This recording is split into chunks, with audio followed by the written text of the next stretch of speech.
Muy bien, hermanos, bienvenidos. Vamos a empezar con una oración. Si queréis poneros de rodillas.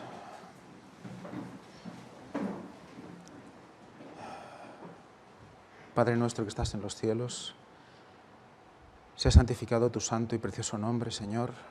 Te pedimos tu Santo Espíritu aquí entre nosotros, que seas tú con tu poder el que hable y no sea yo. Ayúdame, Señor, a someterme a ti y que todos aquellos que necesiten de escuchar este mensaje les llegue con poder y sirva para la edificación de la Iglesia y la transformación de nuestros corazones. Te lo pedimos todo en el nombre santo de Jesús y te pedimos perdón por todos nuestros pecados. Amén.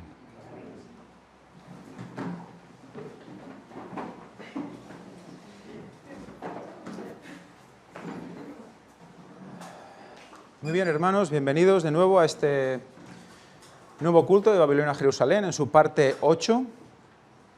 Vamos a hacer un capítulo un poquito más corto, también tenemos una agenda apretada hoy, tenemos un bautismo, así que intentaré ir al grano. Va a ser un estudio o va a ser un capítulo introductorio a lo que va a ser el trabajo de Nehemías, lo que Nehemías tuvo que hacer en su momento cuando fue llamado por Dios para reconstruir esa muralla. Vamos a ponernos en contexto. Vamos a repasar otra vez las citas de siempre. Quizás soy repetitivo, pero creo que me lo vais a agradecer porque muchas veces nos falta recordar lo que se hizo la última vez, lo que se habló. Así que hoy me gustaría que nos diéramos, que nos concentráramos especialmente en la idea que nos muestra esta cita. Ya la muestro siempre, pero bueno. Vamos a leerla, en la parte que está en recuadro. Considere las circunstancias de la nación judía cuando se dieron las profecías de Daniel. Los israelitas estaban en cautiverio. Su templo había sido destruido. Su servicio en el templo suspendido. Su religión se había centrado en las ceremonias del sistema de sacrificios. Habían dado mucha importancia a las formas externas, mientras que habían perdido el espíritu de la adoración verdadera.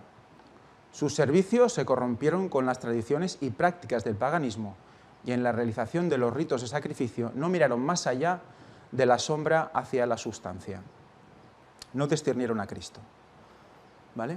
Por lo tanto, estábamos en un contexto completamente de viejo pacto. Eso fue antes de que viniera Nabucodonosor y los pusiera en cautiverio. ¿Qué pasa luego? Dice, en la tierra de su cautiverio, más abajo, cuando el pueblo se volvió al Señor con arrepentimiento, Él se les manifestó. ¿Qué es lo que hemos visto hoy en la escuela sabática? ¿Cuándo se manifestó José al pueblo? Cuando Él descubrió y comprendió que ese pueblo estaba arrepentido. Cuando el pueblo le muestra arrepentimiento, José se muestra al pueblo. Pues ahora aquí tenemos lo mismo. Él se les manifiesta cuando ya ellos proceden al arrepentimiento. Carecían de la representación externa de su presencia, o sea, del templo, pero los brillantes rayos del sol de justicia brillaban en sus mentes y corazones. Por lo tanto, ese nuevo pacto ya estaba funcionando dentro de su mente y de su corazón. Cuando clamaron a Dios en su humillación y angustia, sus profetas recibieron visiones que revelaron los acontecimientos del futuro, el derrocamiento de los opresores del pueblo de Dios, la venida del Redentor y el establecimiento del reino eterno. Por lo tanto, tenemos dos situaciones muy diferentes.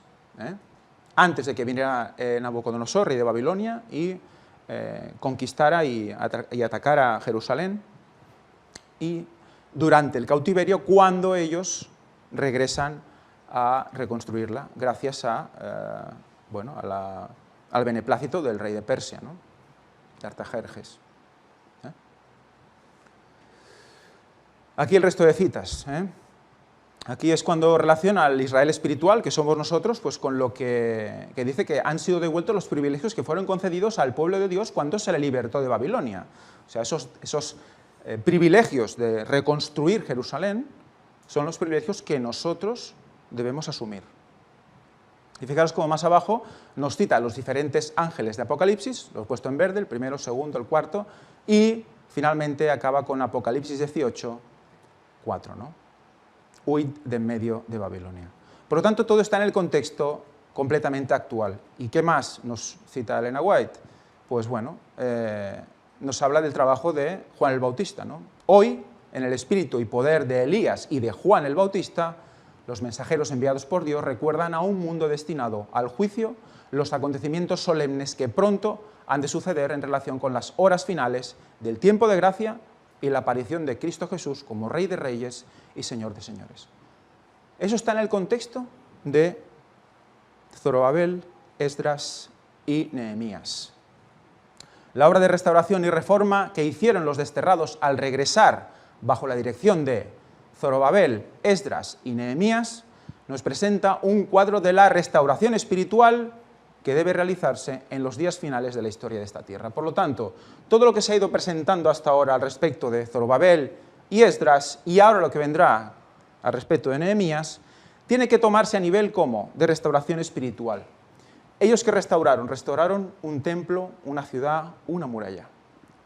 Nosotros tenemos que hacer una restauración espiritual. Vimos que cada una de estas cosas representaba algo. Ahora nos queda la muralla. ¿Qué representa esta muralla? Eso es lo que vamos a ver hoy. Una parte, porque luego seguiremos con más detalle lo que pasó en esa reconstrucción. Pero vamos a hoy a quedarnos con una introducción que nos va a servir para comprender mejor lo que viene después. Por lo tanto, aquí tenemos a Nehemías. Y para ello vamos a empezar a leer el capítulo 52 de Profetas y Reyes, donde habla de esto, ¿no? Dice, Nehemías, uno de los desterrados hebreos, ocupaba un cargo de influencia y honor en la corte de Persia. Fijaros cómo todas estas personas que son enviados por el rey de Persia, sea Esdras y Nehemías, todos tenían un nivel de respeto por parte del rey hacia ellos, ¿no? Dice, como copero del rey, tenía libre acceso a la presencia real. En virtud de su puesto y gracias a su capacidad y fidelidad, había llegado a ser amigo y consejero del rey. Fijaros como Daniel o el mismo José, ¿no? Cómo llegaron a este punto, ¿no? Por lo tanto, fijaros como ya aquí estamos en una situación muy parecida a lo que pasaron esos patriarcas, ¿no? Esas personas del Antiguo Testamento que dieron ese toque tan importante, Daniel y José, por ejemplo, ¿no? Por lo tanto, están en ese contexto. Sin embargo, y a pesar de gozar del favor real y de verse rodeado de pompa y esplendor, no olvidaba a su Dios ni a su pueblo. Con el más hondo interés, su corazón se volvía hacia Jerusalén, y sus esperanzas y goces se vinculaban con la prosperidad de esa ciudad. Por medio de este hombre, al que la residencia en la corte persa había preparado para la obra a la cual se le iba a llamar, Dios se proponía bendecir a su pueblo en la tierra de sus padres. Fijaros, ¿cómo bendice a su pueblo? Con una persona, con un hombre. Es muy interesante también este concepto. Y fijaros la relación de amistad y de consejo con el rey, ¿no? Recordad que estuvimos hablando con Esdras, cómo esa relación que tenía con el rey parecía que era como un símil de que el rey tenía ese punto de ese, salvando las distancias, de como Cristo Rey, como el Dios mismo, ¿no? Y como el rey en la Biblia, el concepto de rey siempre está relacionado con Dios, ¿no? Y como ellos estaban sirviendo muy cerca del rey, ¿no? Y llevaba la copa, ¿no? Y era consejero, o sea que había esa relación estrecha con el rey. Y creo que eso también tiene que darnos esa similitud, esa relación estrecha que tenemos que tener con Dios para poder ser sus sirvientes, ¿no? Para poder pedir con confianza también. Porque ¿qué hizo Nehemías? Lo vamos a ver también. Mediante mensajeros de Judea, el patriota hebreo había sabido que habían llegado días de prueba para Jerusalén, la ciudad escogida. Los desterrados que habían regresado sufrían aflicción y oprobio. Se habían reedificado el templo y porciones de la ciudad, pero la obra de restauración se veía estorbada. Los servicios del templo eran perturbados y el pueblo mantenido en constante alarma por el hecho de que, o sea, el pueblo había vuelto arrepentido, el pueblo estaba en condiciones, quería seguir, pero había un problema. Había un problema. Las murallas de la ciudad permanecían mayormente en ruinas. Fijaros cómo todo se ha ido construyendo a partir del templo, es lo primero, luego empieza la parte de la ciudad, y luego ahora toca la muralla, ¿no? Había que empezar por lo básico, por lo importante, por la figura de Cristo, ¿no? Que es el mismo templo. Las verdades, pero ¿qué pasa? Faltan las murallas. ¿Qué es lo que hacen las murallas en una ciudad? Las protege, protege la ciudad y protege a los que están dentro de esa ciudad. Y además esa muralla sirve para que alguien pueda caminar por ella y pueda vigilar y pueda ver quién viene a atacar.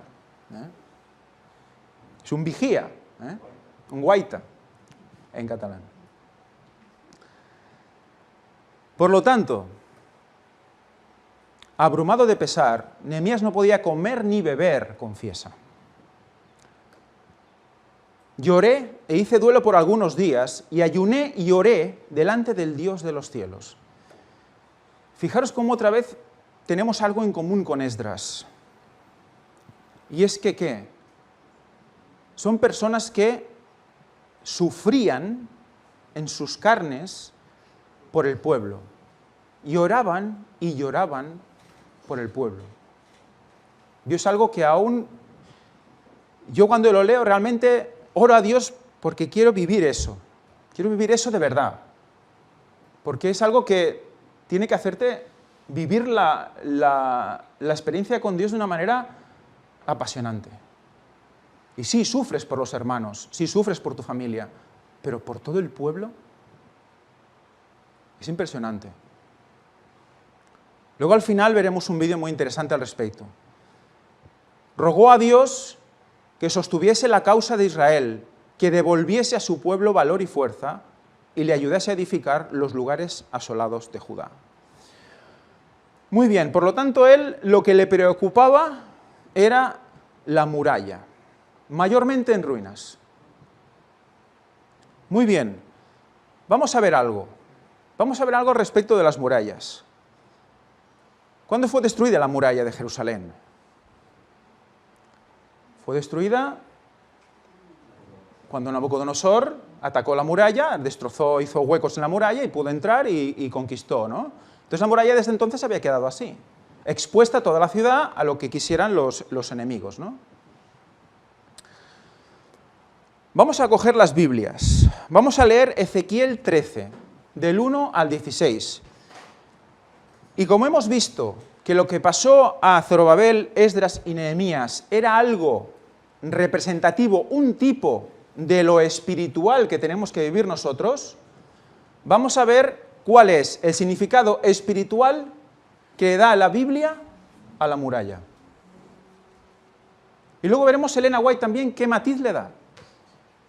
Está en Ezequiel, vamos a leerlo, tenéis todos Ezequiel del 1 al 16, 13, del 1 al 16. Dice así, Ezequiel 13 del 1 al 16.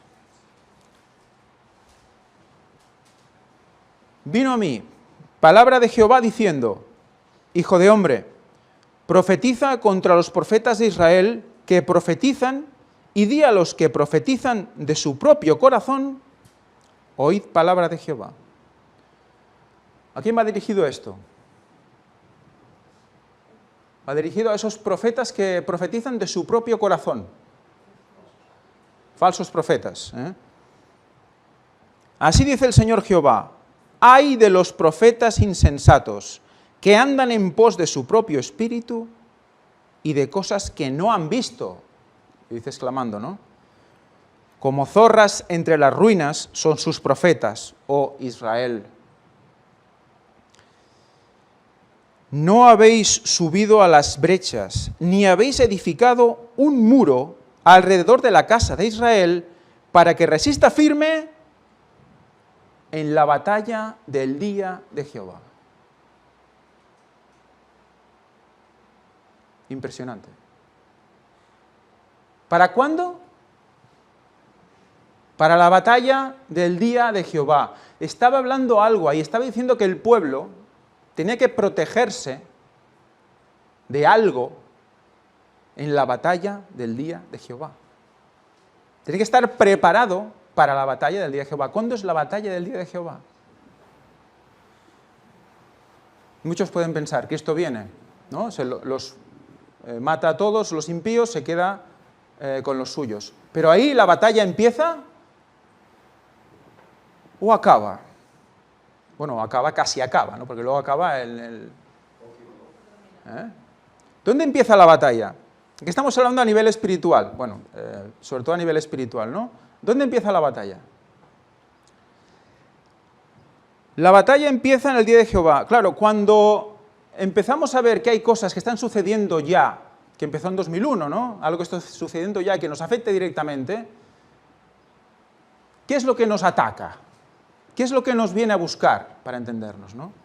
Y ahora diréis, bueno, ¿qué estás diciendo? ¿Quién nos ataca? ¿Nos está atacando Dios? ¿Nos está atacando la verdad? ¿Nos está atacando el juicio? En cierta manera, el juicio, la ley, ¿no?, nos condena, ¿no? Y viene a por nosotros, viene a juzgar, viene a ver quién está en condiciones.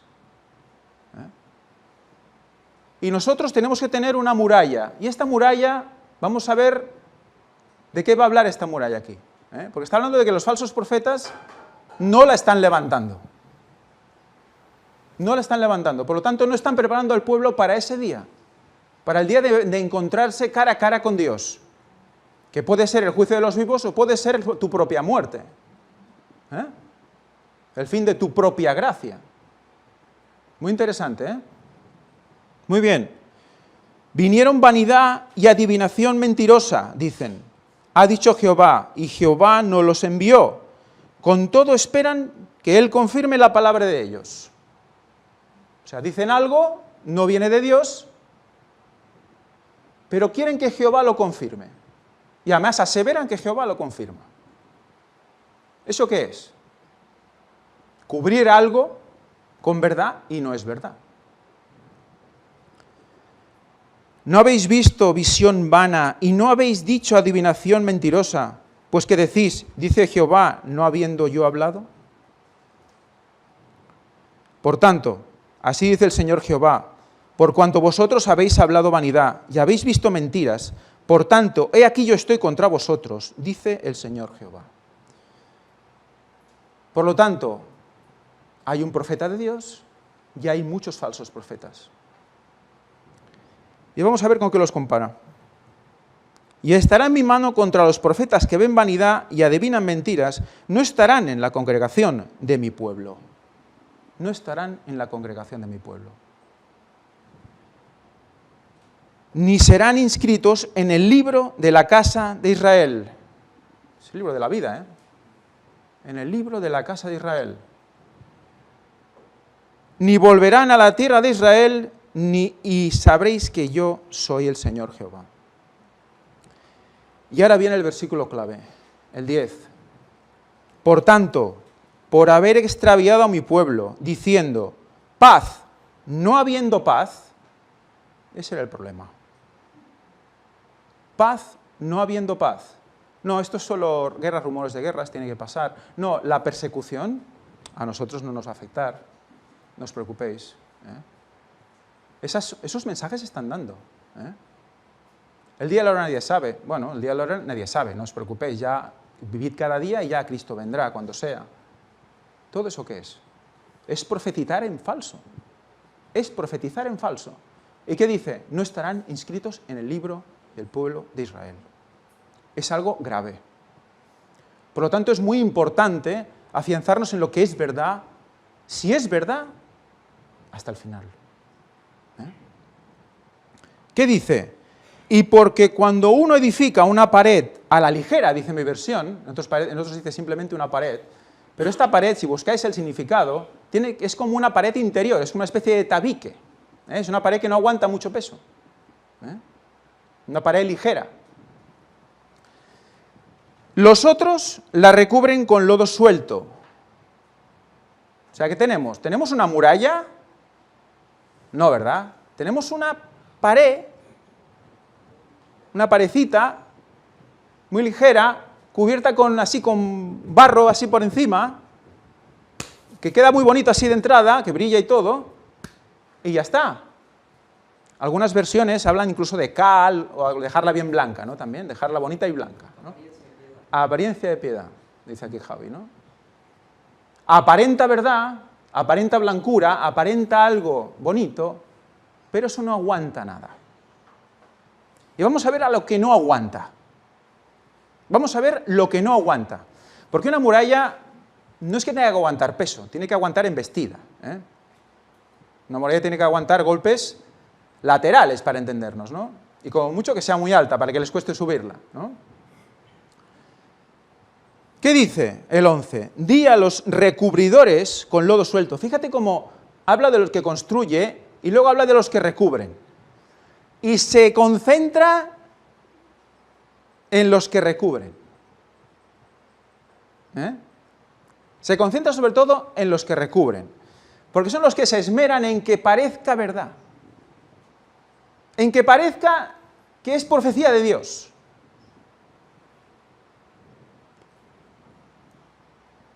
Dice, di a los recubridores con lodo suelto que se caerá, vendrá lluvia torrencial. Atentos, vendrá lluvia torrencial. Y enviaré piedras de granizo que la hagan caer. ¿Cuándo es el granizo?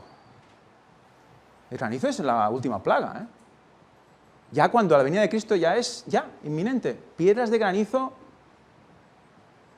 y en otros lugares también, pero ahora no entra. Y viento tempestuoso la romperá.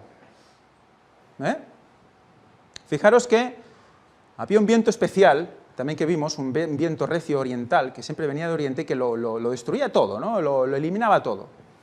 Aquí no hace referencia específica a que sea un viento del Oriente, pero es interesante que sea lluvia torrencial, granizo, que nos lleva al último tiempo, y viento. Es muy interesante. Y eso es lo que no resiste esta pared. Claro, luego veremos lo que es una pared de este tipo. Se construía mucho esta pared en esa época.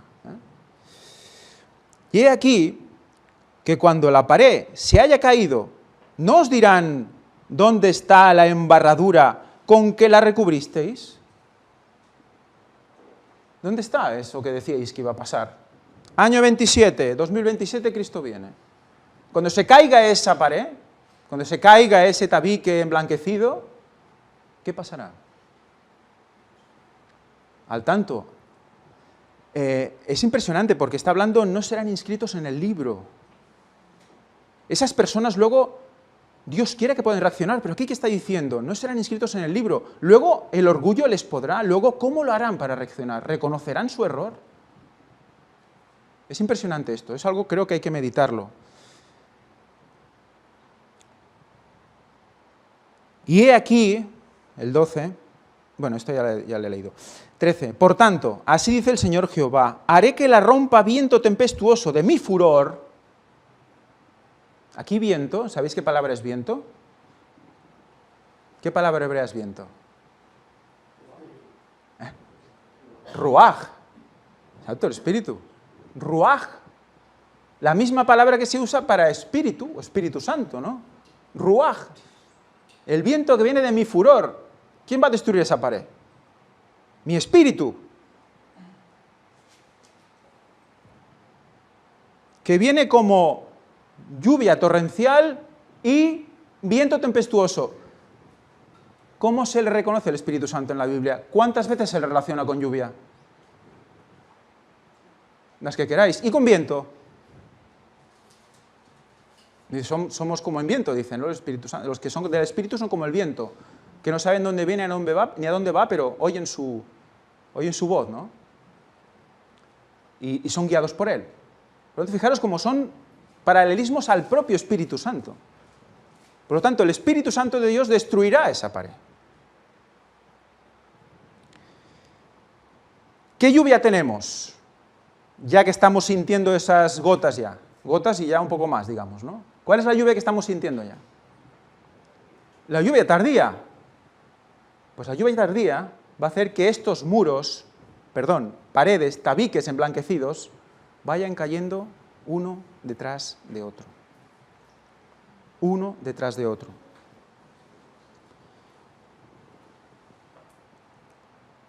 Por lo tanto dice, haré que la rompa el viento tempestuoso en mi furor y lluvia torrencial vendrá en mi enojo. Lluvia torrencial. No, lluvia tardía. La lluvia tardía será fuerte. Y dices, bueno, ¿no es la lluvia para aquellos que reciben el poder de Dios y la reciben y como que empiezan a predicar de repente y muchos se convierten? Sí, pero a la vez otros que la oirán serán arrastrados por ella.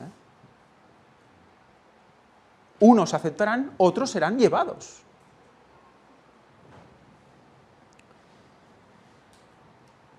Y piedras de granizo con furia para consumir. Eso ya nos lleva al tiempo final. Nos lleva ya cuando Cristo viene y se acaba todo.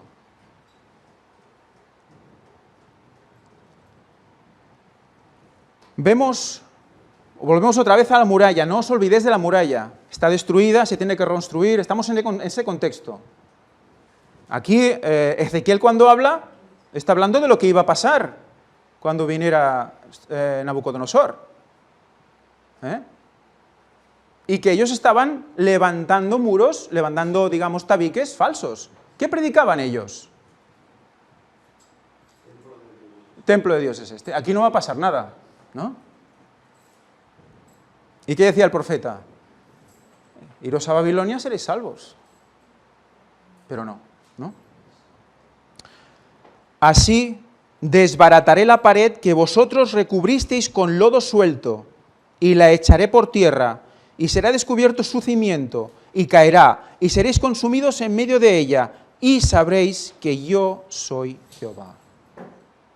Desfogaré así mi furor en la pared, y en los que la recubrieron con lodo suelto. Fíjate cómo insiste, e insiste en los que la recubren. Los que se esfuerzan en vestir, no sé cómo aquí se dice, en vestir el pavo, se esfuerzan en vestirlo de una manera para que la mona sea bonita, pero la mona vestida de seda, mona se queda, ¿no? Dicen aquí también. Bueno, y os diré, no existe la pared ni los que la recubrieron. No existe. No existe. Es muy serio esto, o sea, ya no existe para Dios. Ya no existen para Dios. ¿Nos damos cuenta o no de que estamos en el tiempo definitivo de la vida de cada uno o no? Que si nos levantamos a predicar algo, o es la verdad presente, o si no nos metemos completamente en la perdición, y llevamos a otros a perdición, totalmente. Es muy serio esto, no es decir, se me ha ocurrido esto, voy a decirlo, no. Y finalizando dice, los profetas de Israel que profetizan acerca de Jerusalén y ven para ella visión de paz, no habiendo paz, dice el Señor Jehová. Pues ahí tenemos un tipo de lo que es la muralla de Jerusalén, en este caso. Esa muralla que había que reconstruir, una muralla relacionada con profecía. Porque si la haces falsa, falso profeta. Y si la construyes bien, profeta de verdad, profeta verdadero, ¿verdad? Es evidente. Recordemos estos textos claves.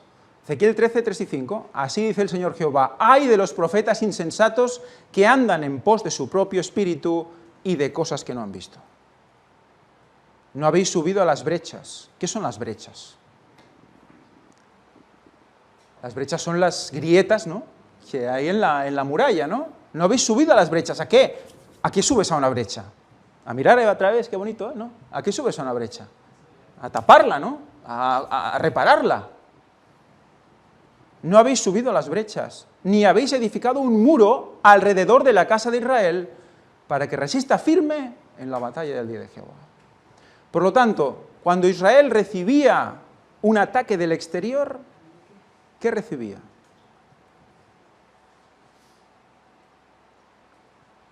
Representaba la batalla del día de Jehová. ¿Qué recibía? ¿Un juicio?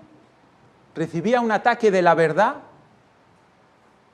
¿Estamos preparados para resistir la verdad? ¿Tenemos el muro levantado? Cuando venga la verdad, ¿lo destruirá completamente?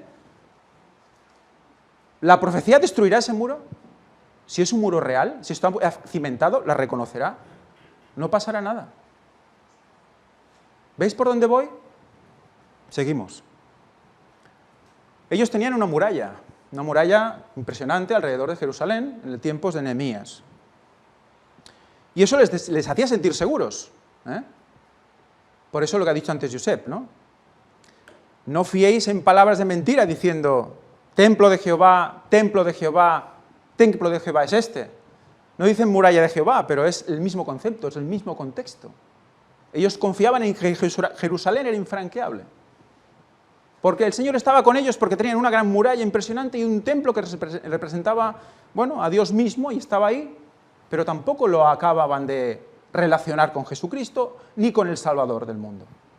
Por lo tanto, estaban simplemente seguros con algo que veían. Ellos veían un muro impresionante, veían un templo espectacular. Eso es lo que nos da la seguridad. Si nosotros matamos nuestros corderos, aquí no va a pasar nada. ¿Pero de qué estaba hablando el profeta aquí? Estaba hablando de otra cosa. Por lo tanto, ¿a qué muro se refería el Señor? Evidentemente a una muralla espiritual. ¿Y esa muralla espiritual en qué se estaba basando? Aquí recordando el versículo. Esto es lo que sería una especie de tabique o de muro de lodo o de barro cubierto de lodo que cuando llegan lluvias torrenciales o vientos fuertes queda así, medio destruido, no aguanta, ¿vale?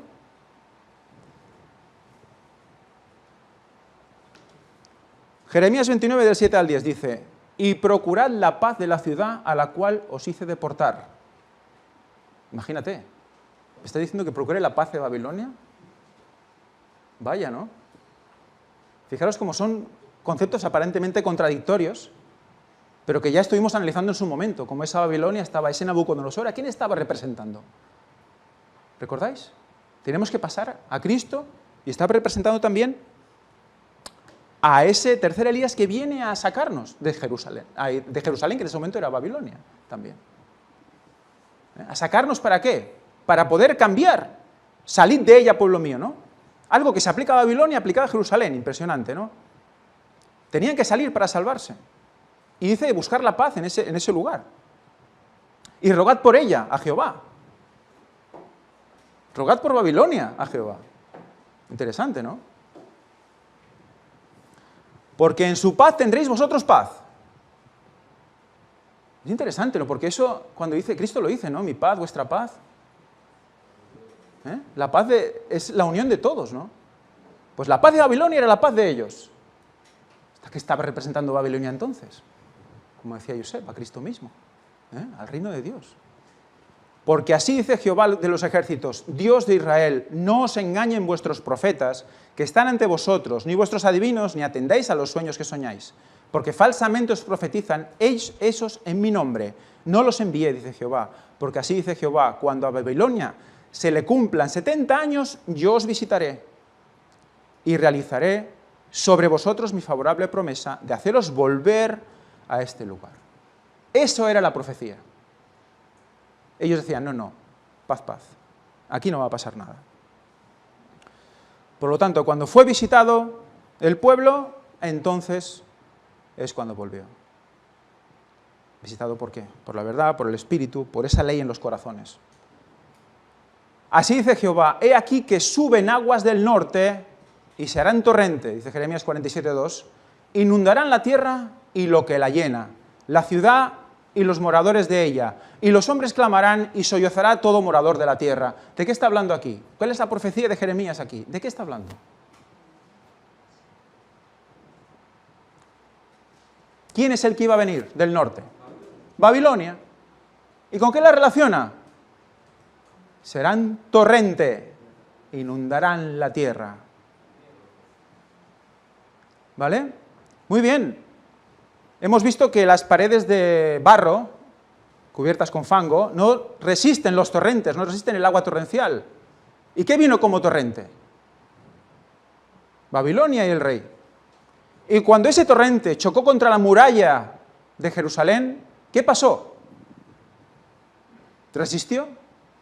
¿Cayó? ¿Vemos la simbología? Esa muralla en realidad no era más que un tabique emblanquecido. Parecía resistente, pero no lo era cuando la verdad, cuando el juicio de Dios llega. Por lo tanto, ¿qué es un torrente? Porque alguien puede pensar, bueno, un torrente es un río, no es lluvia. ¿Qué es un torrente? ¿Cuándo se forma un torrente? Exacto, un torrente no es un río natural. Un torrente se forma cuando hay una especie de caída de lluvia muy fuerte o un deshielo. Pero justamente torrente, si lo buscáis, es torrente de invierno. ¿En invierno hay deshielo? No. Hay grandes lluvias.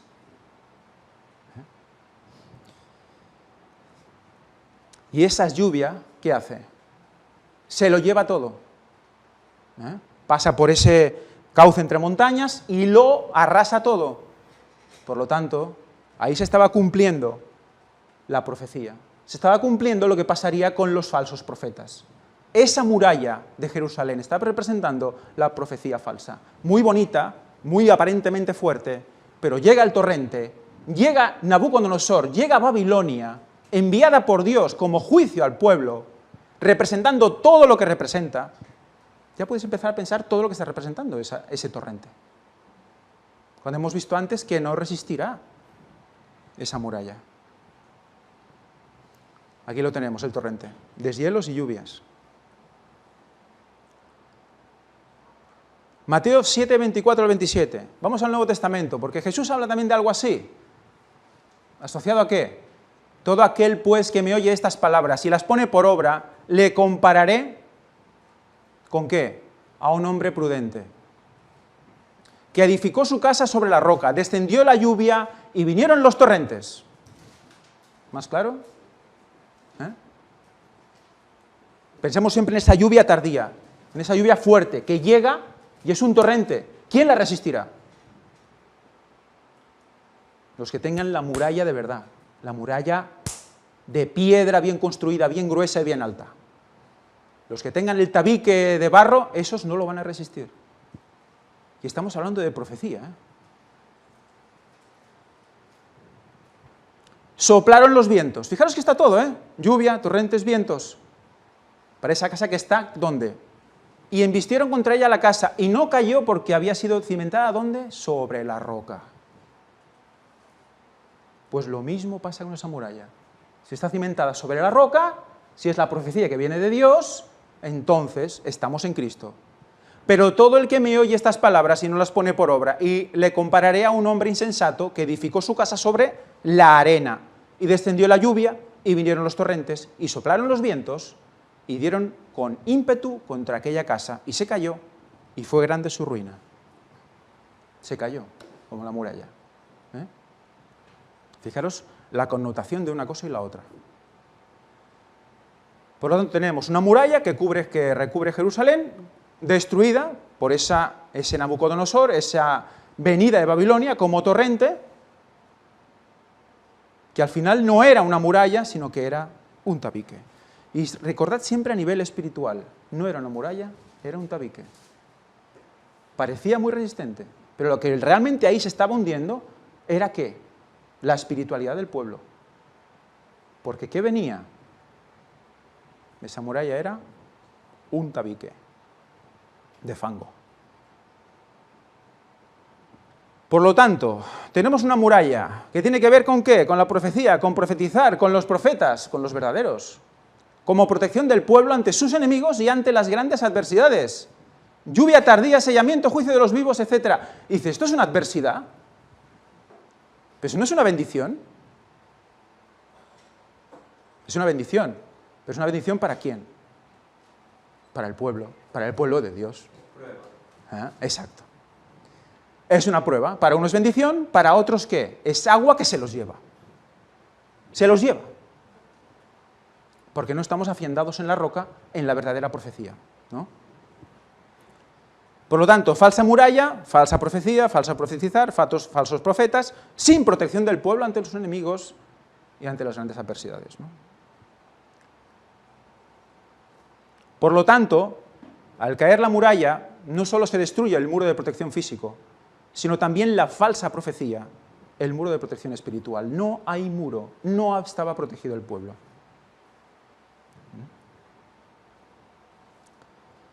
Jeremías 25:11. Toda esta tierra está puesta en ruinas y en espanto, y servirán estas naciones al rey de Babilonia 70 años. Fijaros en el 7 también. 70 años. ¿Nos lleva a dónde? Otra vez al tiempo final. ¿Quién destruyó la muralla de Jerusalén? Ya lo hemos hablado, ¿no? Nabucodonosor. Por lo tanto, si hemos visto que esa lluvia representa esa lluvia tardía, ese Espíritu Santo que está limpiando, Nabucodonosor hizo ese trabajo. ¿Quién lo está haciendo hoy? Es otra vez volver a lo mismo, ya lo habíamos hablado. Tercer Elías, lluvia tardía, el pueblo de Dios, el pueblo de tercer Elías, está haciendo ese trabajo. Y todos los tabiques que están emblanquecidos, pero no son resistentes, no están afianzados en la roca, caen.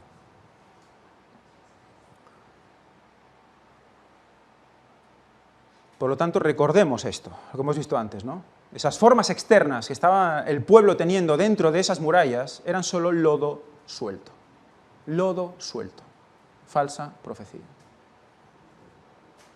Y ahora vamos a ver lo que dice Elena White al respecto del muro. Significado espiritual de muro. Atentos. La profecía describe así a un pueblo. Y esto está un poco más adelante, 2 o 3 capítulos más adelante. Está en el mismo contexto, El profeta describe así a un pueblo que en tiempos del apartamiento general de la verdad y la justicia procura restablecer los principios que son el fundamento del reino de Dios. Reparan una brecha que fue hecha ¿dónde?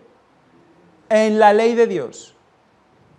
O sea, el muro que puso Él alrededor de sus escogidos para protegerlos y para que en la obediencia a sus preceptos de justicia, verdad y pureza, hallasen una salvaguarda perpetua.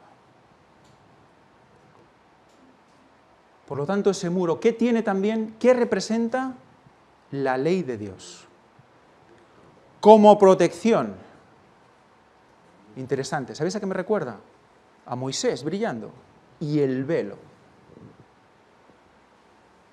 Esa ley en el muro. Como protección. Para llevar al pueblo ¿a dónde? A la verdad, a la profecía, para protegerlo de sus enemigos.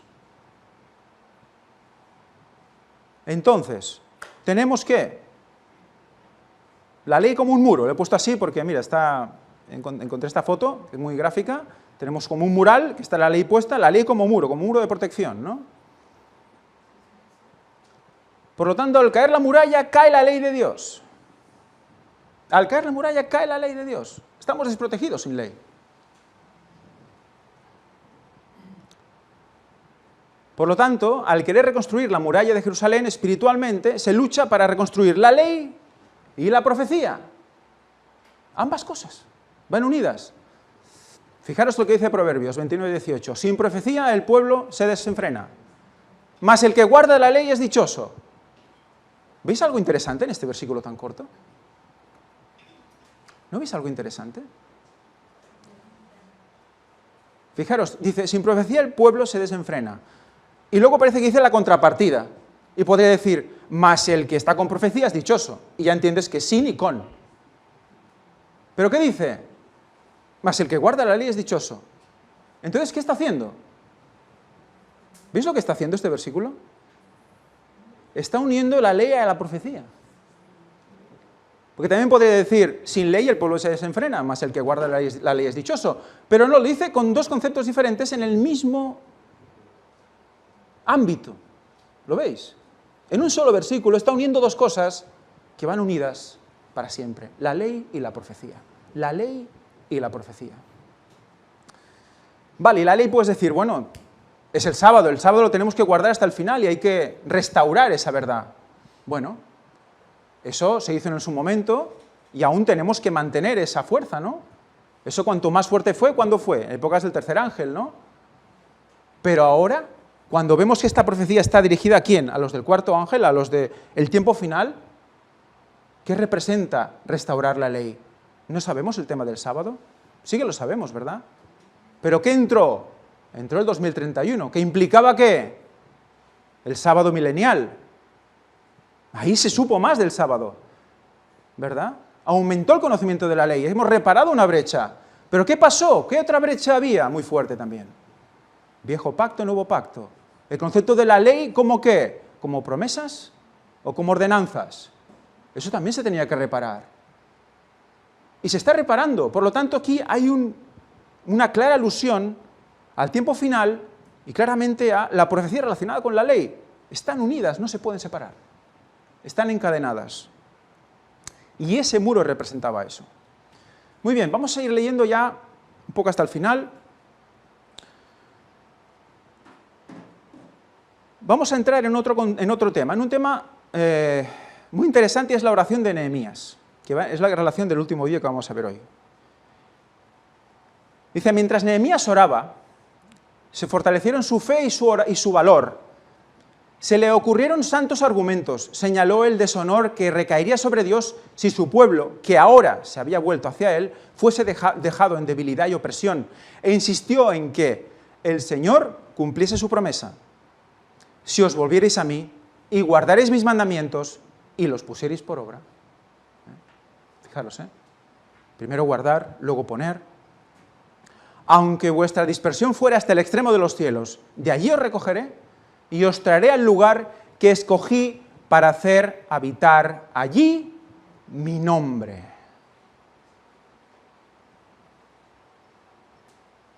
¿Cuál es el lugar donde escogió el Señor para hacer habitar allí su nombre? Jerusalén, el tabernáculo. Ajá.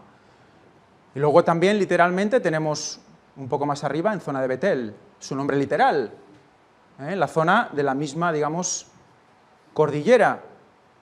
Pero ahí su nombre. Su nombre. ¿Cuál es su nombre? ¿Cuál es su nombre? Bueno, aquí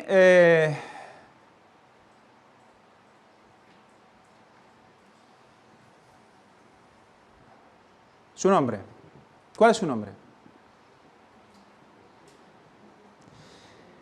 ¿Dónde habita el nombre de Dios? ¿Dónde habita el nombre de Dios? El nombre más antiguo asociado a Dios, ¿cuál es? Él. Ya sabéis que muchos nombres bíblicos acaban en él. Daniel, Ezequiel, ¿no? ¿Qué quiere decir? Algo de Dios, ¿no? Daniel, juez de Dios.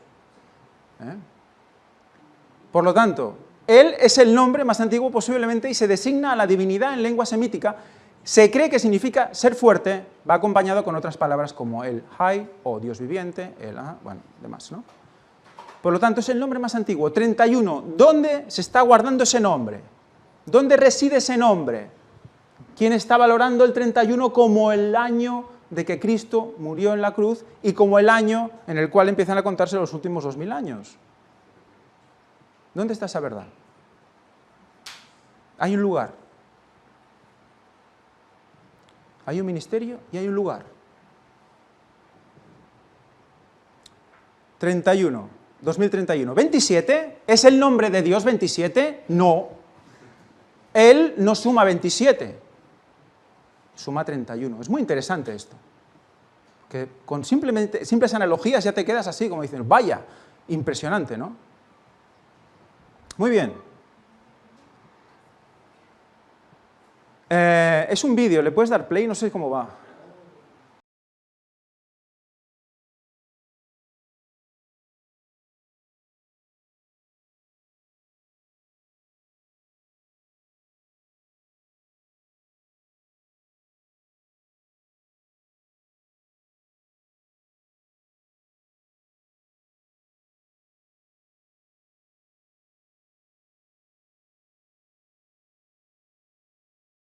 Resulta que Jerusalén tiene una raíz que se llama, que Jerusalén es Jerusalem,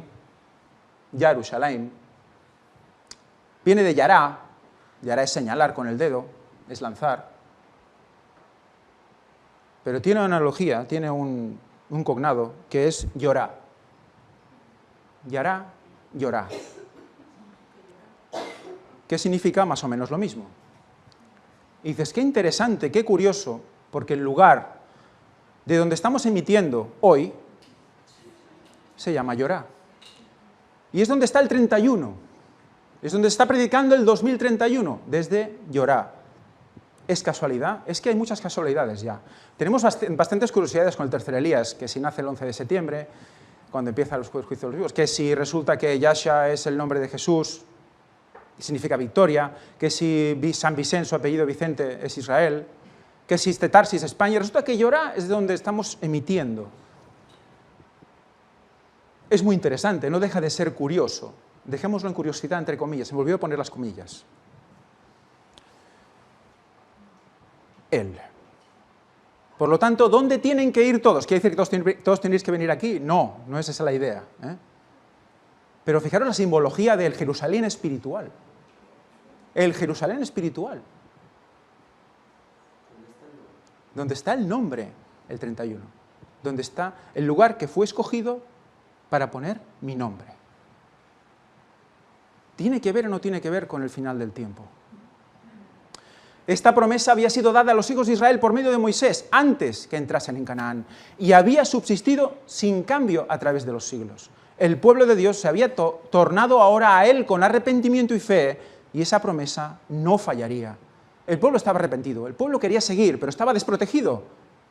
¿Qué le pasaba al pueblo sincero que estaba en las iglesias? ¿Qué le pasaba? Seguía, ¿no? Las vírgenes, pongamos, ¿no? Las vírgenes, las que guardaban aceite. Estaban dormidas. Iban siguiendo las iglesias, estaban como dormidas, pero guardaban aceite, querían seguir a Dios, sinceramente, de todo corazón. Pero estaban dormidas, estaban expuestas. ¿Pero qué pasa? Viene el amigo del esposo. Aquí viene el esposo, salid a recibirle, ¿no? Y ahí esas personas que seguían arrepentidas y por fe, reaccionaron. ¿Y entonces qué? Pudieron construir esa muralla y pueden luego predicar. Si tienes la muralla construida. Luego puedes presentarte ante los demás, presentando la verdad. Pero estaban como esperando a que alguien reconstruyera esa muralla. Si no estaban expuestos, no podían predicar la verdad presente, imposible.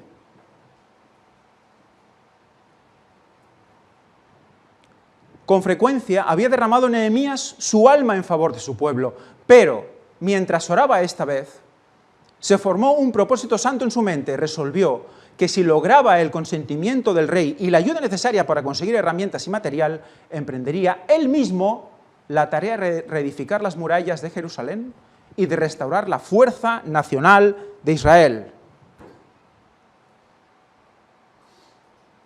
Él mismo lo decide. Bueno, evidentemente Dios lo guía, ¿no? Pero dice, alguien tiene que hacerlo. Esto está mal. Y siente, Dios le llama a reconstruir las murallas. Y a que Israel vuelva a tener fuerza nacional. En este caso sería fuerza espiritual. ¿Ya? Pidió al Señor que le hiciese obtener el favor del rey con el fin de poder cumplir ese plan. Suplicó, concede ahora buen éxito a tu siervo y dale gracia delante de aquel varón. Durante 4 meses, Nehemías guardó una oportunidad favorable. Interesante. 4 meses, 120 días. 4 y 120 son realmente números que nos tienen que dejar un poco ya pensando, ¿no? 4, cuarto ángel, 120 días, 120 jubileos, Moisés 120 años, muy interesante, ¿eh? Estamos en el tiempo final. Favorable para presentar su petición al rey. Mientras tanto, aunque su corazón estaba apesadumbrado, se esforzó por conducirse animosamente a la presencia real. En aquellas salas adornadas con lujo y esplendor, todos debían aparentar alegría y felicidad. La angustia no debía echar su sombra sobre el rostro de ningún acompañante de realeza. Todos debían estar alegres al lado del rey. Nadie podía estar triste. Pero mientras Nehemías se hallaba retraído, oculto de los ojos humanos, muchas eran las oraciones, confesiones y lágrimas que Dios y los ángeles oían y veían. Lágrimas por su pueblo, lágrimas. Al fin el pesar que abrumaba el corazón del patriota ya no pudo esconderse. Las noches de insomnio y los días llenos de congoja dejaron sus rastros en el semblante de Nehemías. El rey, velando por su propia seguridad, estaba acostumbrado a observar los rostros y a penetrar los disfraces, de modo que se dio cuenta de que alguna aflicción secreta acosaba a su copero. Le preguntó, ¿por qué está triste tu rostro? Pues no estás enfermo, no es esto sino quebrantamiento de corazón o quebranto de corazón. Fijaros cómo el rey, aquí me interesa mucho ver que veamos la relación entre él y el rey.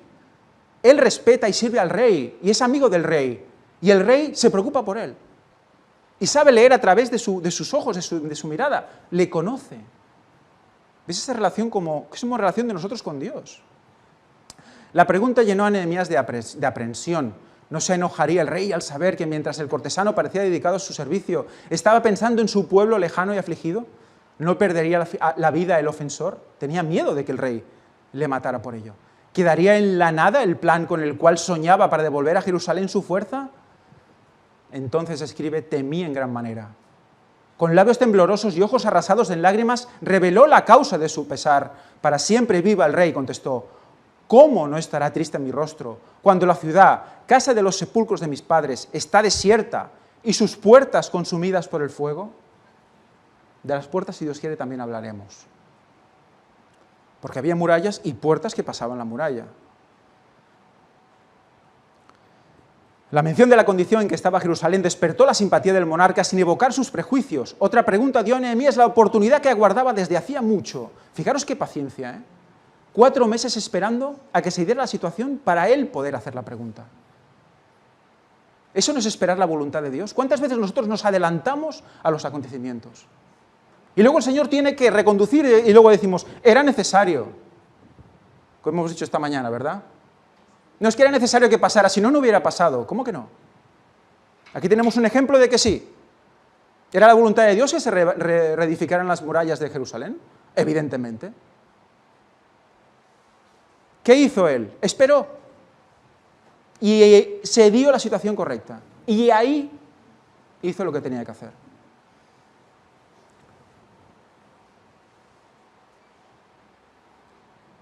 ¿Qué cosa pides? Ahí se le abrieron las puertas. Pero el varón de Dios no se atrevía a responder antes de haber solicitado la dirección de uno mayor que Artajerjes. Tenía un cometido sagrado que cumplir, para el cual necesitaba ayuda del rey. Y comprendía que mucho dependía de que presentase el asunto en forma que obtuviese su aprobación y su auxilio. Dice él, entonces oré al Dios de los cielos. En esa breve oración, Nehemías se acercó en la presencia del Rey de Reyes y ganó para sí un poder que puede desviar los corazones como se desvían las aguas de los ríos.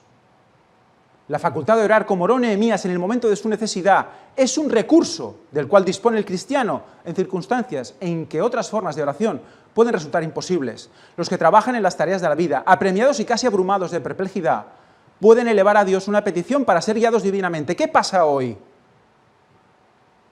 ¿Tenemos mucho tiempo? Ese tiempo de meditación, de horas y horas, de estar tranquilos en el campo esperando. ¿Tenemos ese tiempo que se tenía antes? ¿Vemos cómo esto está dirigido a los tiempos de hoy? Tiempos donde no hay tiempo, donde tenemos que orar haciendo otras cosas, para que todo sea hecho para gloria de Dios. Es impresionante. Cuando los que viajan por mar o por tierra se ven amenazados por algún grave peligro, pueden entregarse así a la protección del cielo. En momentos de dificultad o peligro repentino, el corazón puede clamar por ayuda a quien se ha comprometido a acudir en auxilio de sus fieles creyentes cuando quiera que lo invoquen. En toda circunstancia y condición, el alma cargada de pesar y cuidados o fieramente asaltada por la tentación puede hallar seguridad, apoyo y socorro en el amor y el poder inagotables de un Dios que guarda su pacto. Él cumplirá su parte. En aquel breve momento de oración, el Rey de Reyes, Nehemías, en el momento de oración al Rey de Reyes, Nehemías cobró valor para exponer a Artajerjes su deseo de quedar por un tiempo libre de sus deberes en la corte y solicitó autoridad para edificar los lugares asolados de Jerusalén, para hacer de ella nuevamente una ciudad fuerte y defendida. Fuerte y defendida. ¿Qué le pasaba al pueblo? Débil y esclavizado, como en Egipto. Y llega Moisés y los libera. Pues lo mismo, les da fuerza y les da capacidad de defensa. ¿Nos podemos defender o no ante cualquier ataque ahora del enemigo? A nivel doctrinal, de conocimiento, ¿podemos o no? De esta petición dependían resultados portentosos para la nación judaica. Y explica Nehemías, me lo concedió el rey según la benéfica mano de Jehová sobre mí. Más adelante, donde está subrayado, aunque sabía que muchos se alegrarían de su éxito, temía que algunos, mediante actos indiscretos, despertasen los celos de sus enemigos y provocasen tal vez el fracaso del intento. Fijaros qué interesante mantener en secreto según qué cosas. ¿Qué debe correr por la mente del tercer Elías? ¿Alguien se lo ha preguntado alguna vez? ¿Qué planes deben correr? ¿Qué oraciones? ¿Qué trascendencia de esas oraciones? Porque de ahí el pueblo también depende de esa intercesión. Arriba dice que miró todos los arreglos necesarios, no descuidó nada. Hizo una gran planificación para ello.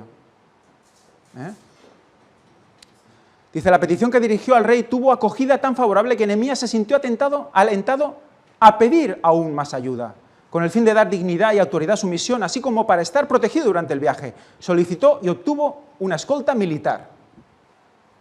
Del miedo a no hablar, a pedir una escolta militar. Es impresionante porque el Señor dice que tiene almacenes del cielo llenos para nosotros, ¿no? Esperando a que se abran, ¿no? Y nosotros estamos como ahí pidiendo un poquitito de esto, ¿no? Pero si es para la obra, si es para que se reconstruya el muro, ¿qué hay que pedir? Y saber a quién también, a quién hay que pedírselo. Porque oramos a Dios, pero hay que buscar las personas del mundo a las que les podemos pedir. Hermanos o no hermanos, ¿eh? Porque literalmente era hermano de Nehemías, el rey Artajerjes. No era hermano de Nehemías. No era hermano en la fe tampoco.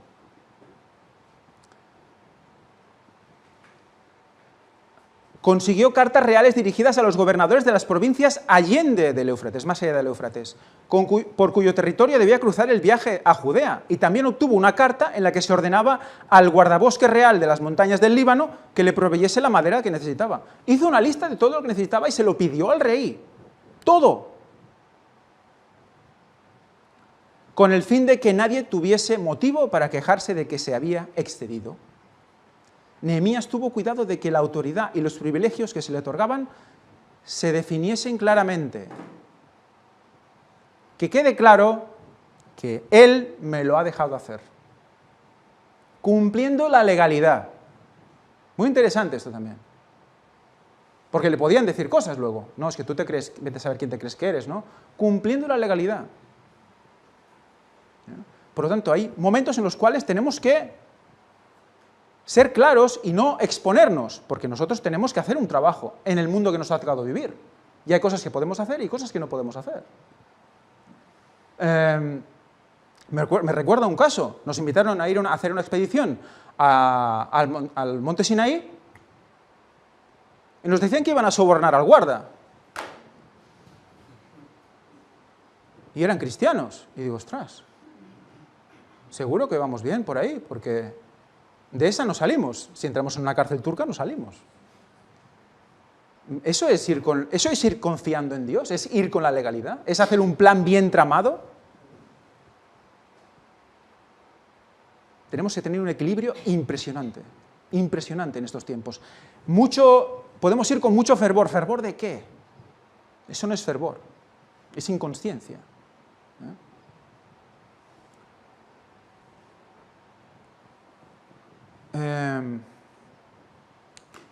Este ejemplo de sabia previsión y de acción resuelta debe ser una lección para todos los cristianos. Los hijos de Dios deben no solamente orar con fe, sino también obrar con cuidado diligente y prudente. Vámonos al campo, todos, venga. Claro que hay que orar para ir al campo, pero también hay que planificar ir al campo. Tropiezan con muchas dificultades y a menudo estorban la obra de la providencia en su favor porque consideran la prudencia y el esfuerzo esmerado como ajenos a la religión. No, yo me quedo aquí esperando a que venga alguien y me llame a la puerta y me dé los recursos. Bueno, a veces ha pasado, pero antes seguro que has tenido que esforzarte. Buscarlos también.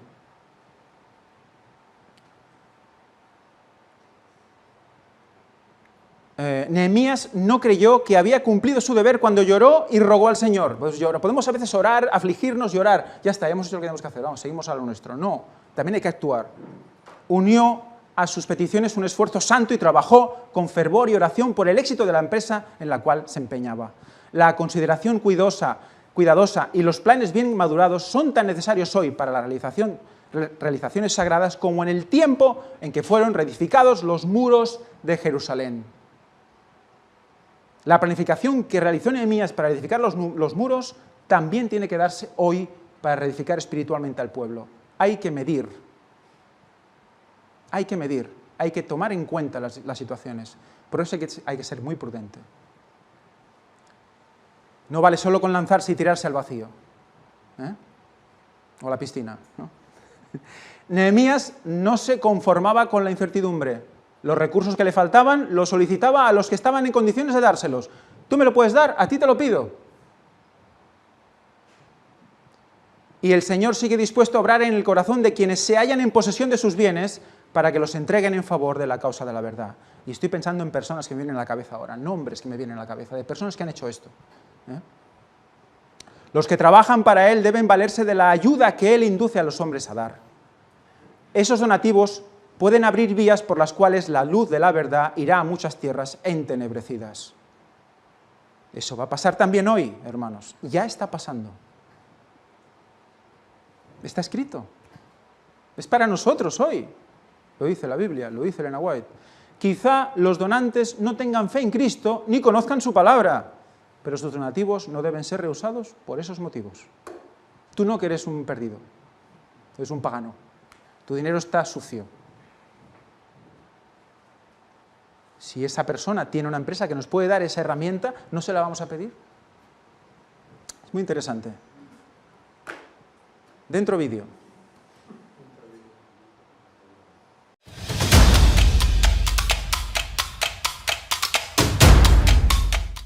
La oración y la ganancia de almas.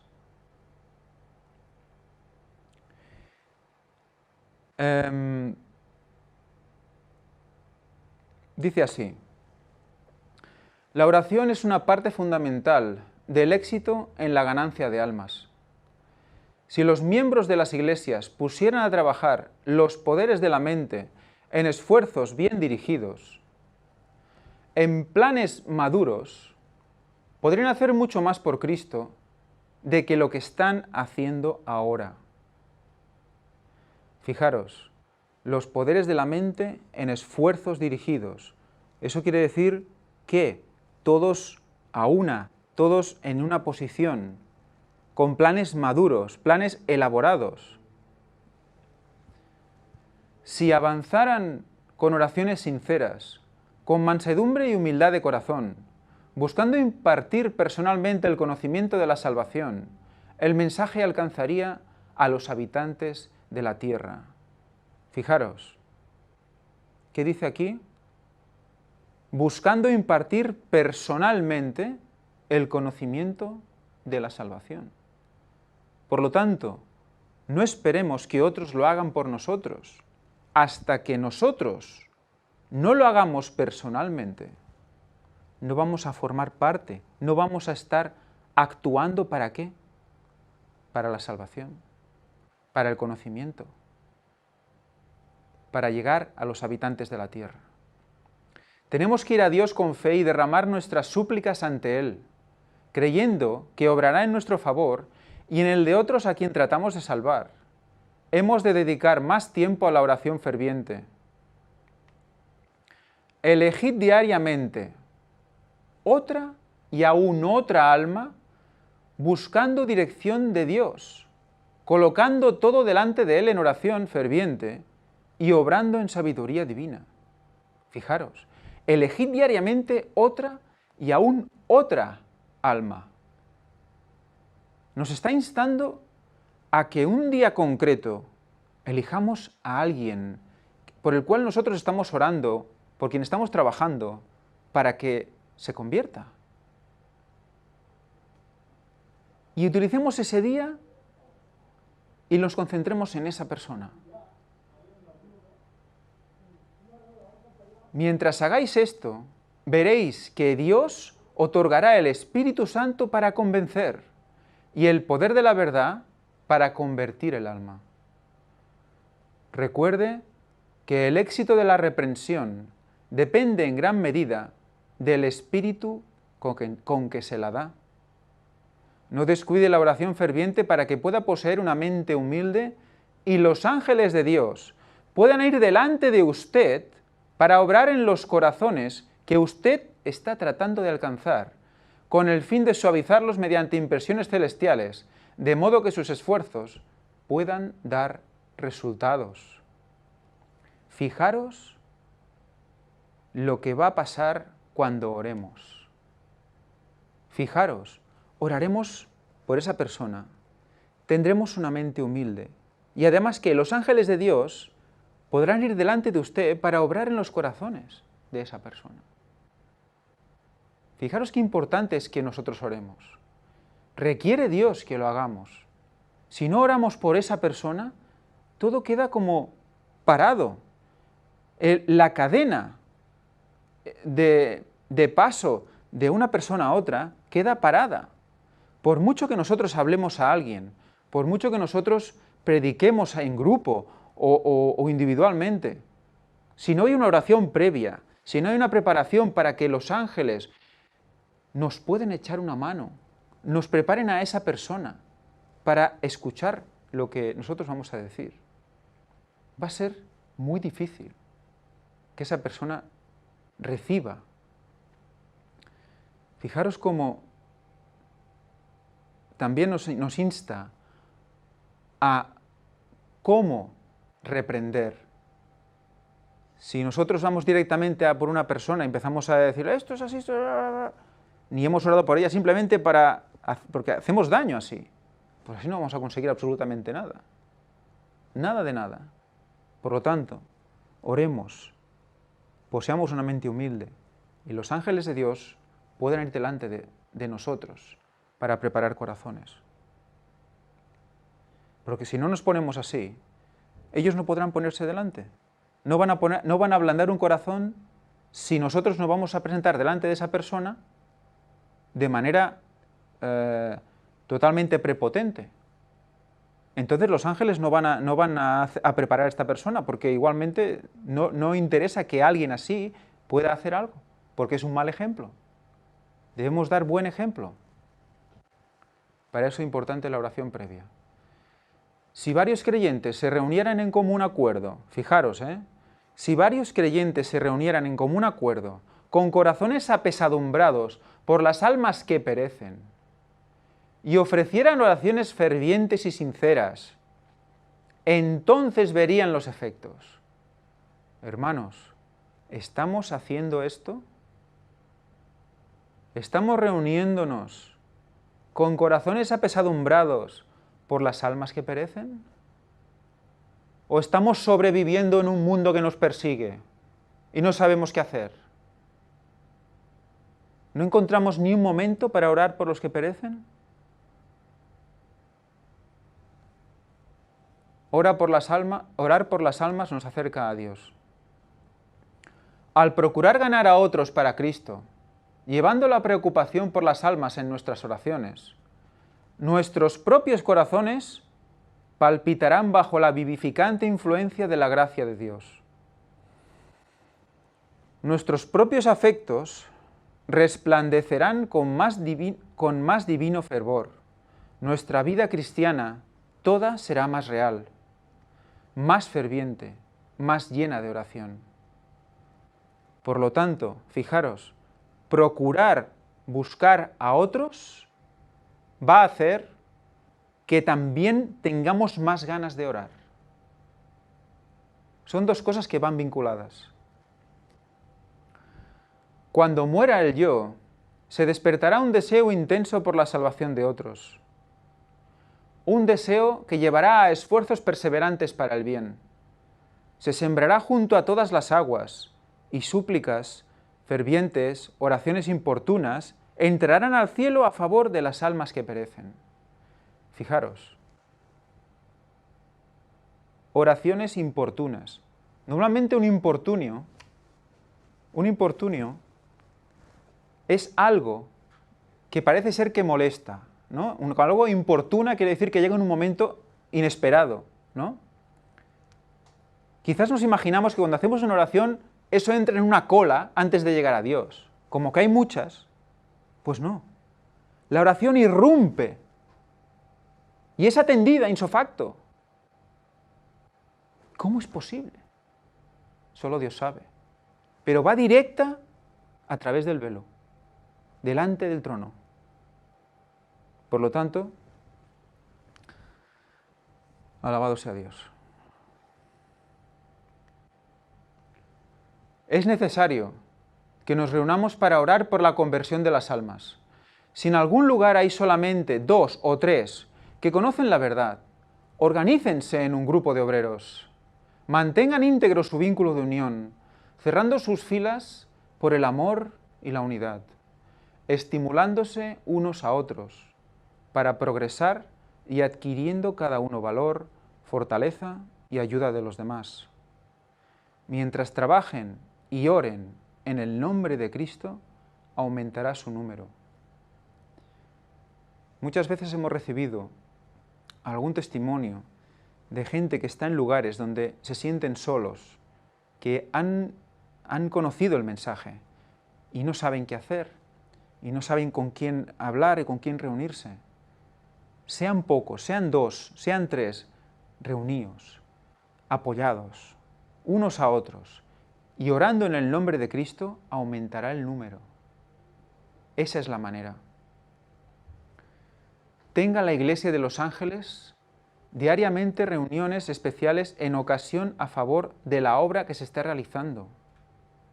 La bendición del Señor descenderá sobre los miembros de la Iglesia que participan en la obra y cada día se reúnen en pequeños grupos para orar por su éxito. En esta forma, los creyentes obtendrán gracia para ellos mismos y la obra del Señor será impulsada hacia adelante.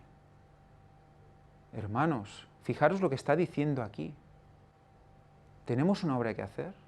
¿Tenemos un plan maduro? ¿Hay un mensaje que dar? ¿No viene Cristo ya? Sabemos cuándo.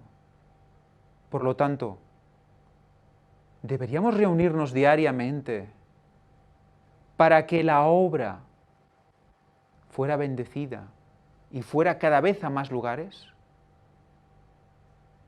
Planteémonos esto, porque creo que es algo que deberíamos empezar a pensar. Porque queda poco tiempo. El Evangelio debe ser predicado en todas las naciones y entonces vendrá el fin. Recordemos la cita de Elena White que nos decía: sin espíritu de oración no estamos preparados para la venida de nuestro Señor. Por lo tanto, todo está unido. Si no oramos por el ministerio, por la obra que se está haciendo todos juntos, la obra va a tener problemas. ¿Está esperando Dios a que hagamos esto para que explote aún más de lo que está haciendo? Deberíamos celebrar convocaciones para la oración, pidiendo al Señor que abra el camino para que la verdad entre en las fortificaciones donde Satanás ha instalado su trono y disipe la sombra que ha echado sobre el camino de las personas que está tratando de engañar y destruir. Oh, si se pudiera escuchar por todas partes la ferviente oración de fe: dame las almas sepultadas ahora debajo de la basura del error, si no, muero. Traigámoslas al conocimiento de la verdad, tal como lo es en Jesús. Fijaros, dame las almas sepultadas ahora debajo de la basura del error, si no, muero. ¿Recordáis alguna oración así últimamente?